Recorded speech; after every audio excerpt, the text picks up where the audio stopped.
Hi, it's Dr. Kim Marie, and I want to talk today about fear. I talk about that a lot, and I think a lot of people may not realize that a lot of the actions that we, when we're feeling anxious or overwhelmed or when we self-sabotage, it really is driven by fear. And the reason why I want to talk about it is because a lot of us aren't realizing that that is what's going on in the background. That is what is going on that is driving our self-talk. That is what is driving that need for overwhelm, and it is fear. So we could actually be getting the very thing that we have been striving for, whether it's a relationship or it's a position or it's an opportunity where we know it's going to up level us. We know it's bringing us just one step closer to our goals and dreams. And then what comes with that? Fear.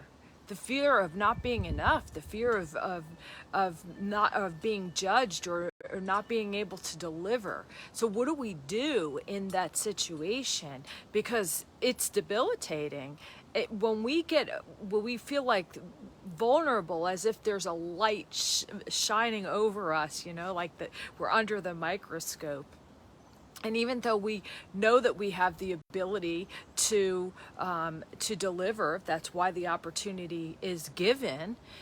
There's a piece of us that runs in the background, kind of like when your computer is up and you have all these tabs and you're not even aware that there's a piece of you that doesn't feel enough, that feels like an imposter, that feels like if they only really knew the other parts of me, right? We all do that to ourselves. And that is that, I like to call them the town idiots because it's ridiculousness, but we all have it. We all have it. And when that fear creeps in, those debilitating thoughts can take over and help us or set us up for sabotage. We can really fall into it the more we feed those thoughts. So the key is to start catching them.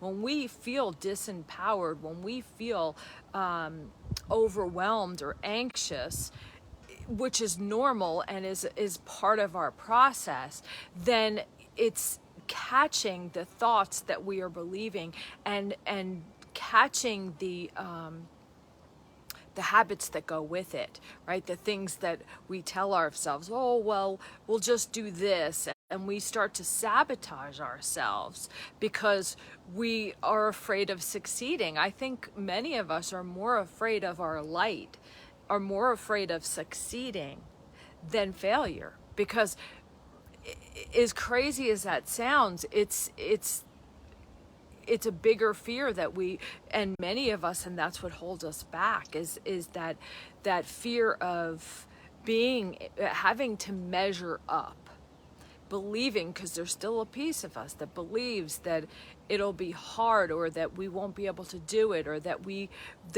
can't sustain it, right?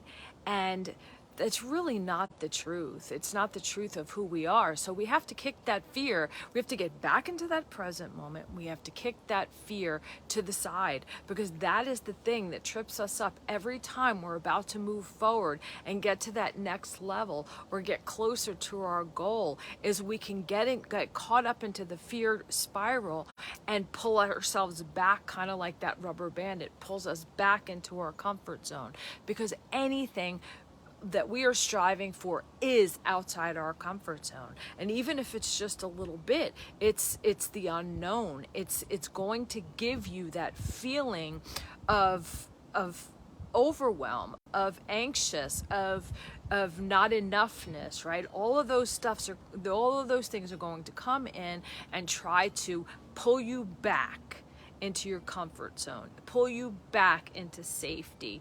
And that's what those fears, those town idiots will have you believe, that you're not safe over there. But over there is where your up leveling, is where your freedom is where your joy is where your excitement is. And so kick that fear to the curb. The moment you start to feel overwhelmed, the moment you start to feel anxious, the moment you start to question yourself and you start to want to sabotage, catch it, take a couple of breaths, ground yourself, and just, is that really your truth? Is that really the truth, that you're not enough? Like, it's really catching that, right? Because a lot of us say, well, we don't believe that we're doing that, right? Because we are confident, we know that we know our stuff. Yes, there's a big part of us that knows that we know our stuff, or we wouldn't have been given these opportunities. But then there's a small little piece of us that questions it, that says, well, if they only knew this, or if they only knew that, or, well, what about when I do this, right? And that little voice and the little things that we tell ourselves just they peck at the foundation. So even though the bigger part of us may know, that little part of us needs to be tended to, or it will sabotage you. You will do things, you will do these little unconscious habits that trip you along the way. So it's catching that, it's catching the voice inside of you, and it's just declaring, no, I deny that. That's not my truth. That is not who I am. It's catching it. It's not letting yourself beat yourself down internally, even though you think, okay, well, it's not doing anything wrong to anybody else. No one needs to know that part of me. It's going to help you set yourself up to fail by sabotaging. So it's catching those thoughts, catching them like flies, and, kick it to the curb. That's my message for today. I hope you have an amazing day. Bye-bye. Love you.